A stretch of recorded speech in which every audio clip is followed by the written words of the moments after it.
Halo semuanya, apa kabarnya? Semoga teman-teman semua di dalam keadaan sehat, dilancarkan pekerjaan, aktivitas maupun usahanya. Amin.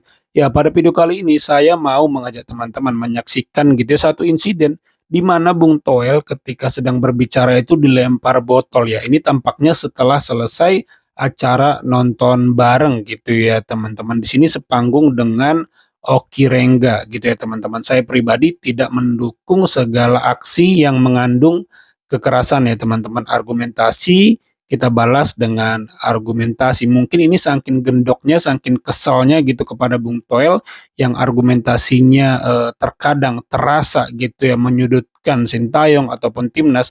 Mungkin saking keselnya gitu sampai dilempar botol gitu ya teman-teman. Nah, bagaimana videonya? Coba kita simak dulu bareng-bareng. Capai. Yes. Itu loh. Poinnya itu dulu. Apalagi? Ya udah, Nah, dilempar botol ya. Hei, di atas panggung bukan cuma Toel, ada aku. Jangan lempar-lempar kan. ya sobat bola ketertibannya tolong dijaga ya. Ini panggung terakhir, pertama dan terakhirku. Aku gak akan mau lagi sama Bung Toel satu panggung. Tapi ku pastikan kalian semua harus tenang. Kita nikmati kemenangan kita malam ini. Oke ya? Yes. Dan Bang Oki dan sobat bola semua karena kita menikmati. Lanjut. Bung Toel. Bukan, jangan.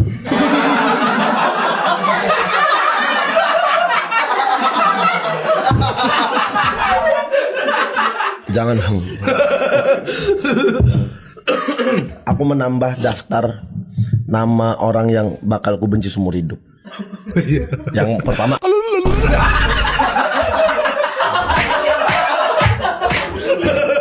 Yang kedua Bung Toel sekarang. Kenapa? Nggak fair aja menurutku. Aku nggak tahu di belakang dia ada apa niatan, ada siapa mungkin, tapi nggak fair aja menurutku.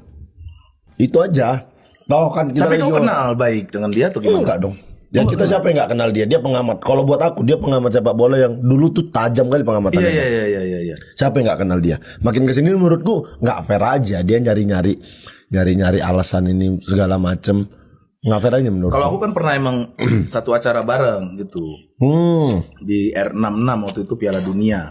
Nah itu bareng. Cuman nggak tahu tiba-tiba pas yang Indonesia nih Agak menyimpang. agak lari dari setelan ya. Kenapa ya? Menurut kau gimana? Dari sudut pandang kau lah, seorang pesepak bola gitu. Aku nggak tahu ya. Kalau dia nyarinya engagement, ya dia dapat. Menurutku, ya oke. Kalau memang dia mau berindustri, dia dapat. Tapi nggak fair aja kalau dia mencari engagement di kondisi timnas yang lagi oke gitu. Bagus banget mainnya. Ya dulu timnas jelek-jelek nggak kau komentari.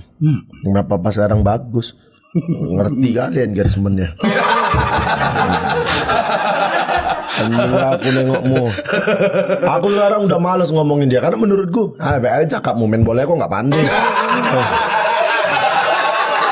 Sesimpel itu ya. Gia? Iya.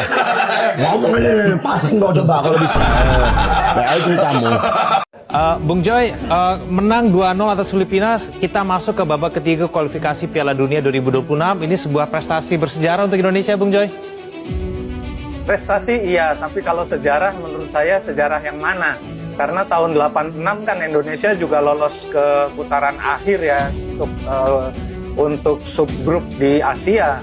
Bahkan tahun 86 dengan Om Sinyo Aliandu, ada Heri Kiswanto, mungkin Coach Aji ingat, ada Feral Raymond Hatu. Indonesia tinggal 4 kali main dan bisa langsung ke Piala Dunia.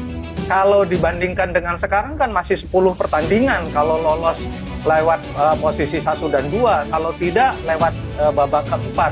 Jadi kalau dibilang prestasi oke lah, tapi kalau sejarah jangan dilupakan prestasi tahun 86 lebih advance. Jadi menurut saya gimmick itu nggak perlu diperpanjang lah, tapi bahwa maju ke putaran ketiga sebuah prestasi iya.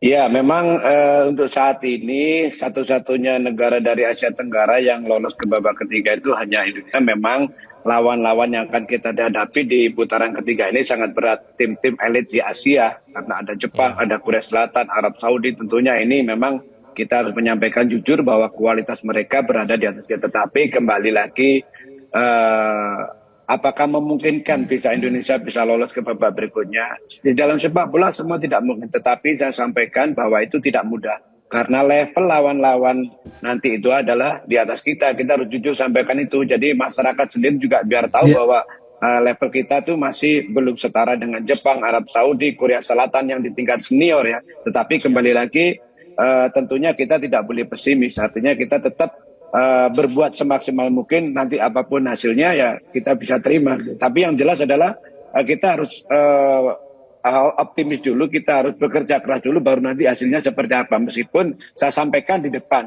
bahwa untuk bisa lolos ke babak berikutnya yang otomatis bisa lolos ke Piala Dunia dengan catatan menjadi urutan pertama atau urutan kedua itu tidak mudah. Tetapi berat, memang berat, tapi harus tetap kita coba. Kan seperti itu.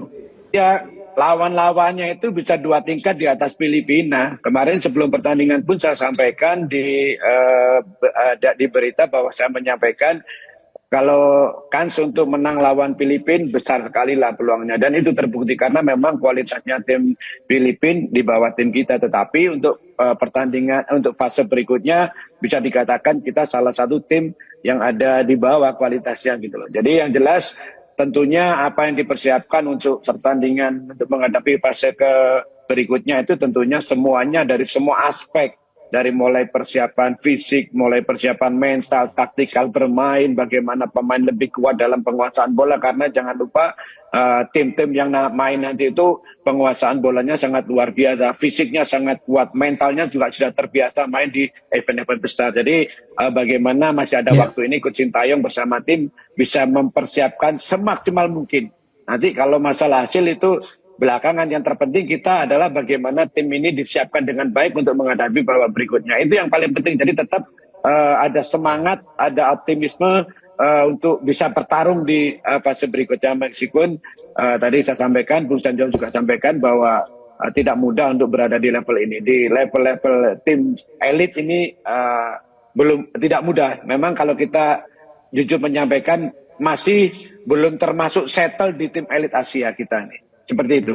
Ya, itu teman-teman klarifikasi Oki Rengga tentang pelemparan botol ke arah panggung yang mungkin ditujukan kepada Bung Toel, tapi sekali lagi kita tidak mendukung aksi pelemparan seperti itu ya teman-teman. Balas saja dengan argumentasi, atau seperti Oki Rengga menolak satu panggung, demikian juga dengan Coach Justin yang sudah menolak satu panggung dengan Bung Toel, memang karena konon argumentasinya tidak masuk akal gitu ya teman-teman, seperti mencari-cari kesalahan Sintayong dan timnas gitu, sehingga argumentasinya sulit diterima dan mungkin bikin emosi, sehingga orang seperti Oki Rengga dan Coach Justin itu sudah menolak satu panggung dengan Bung Toel.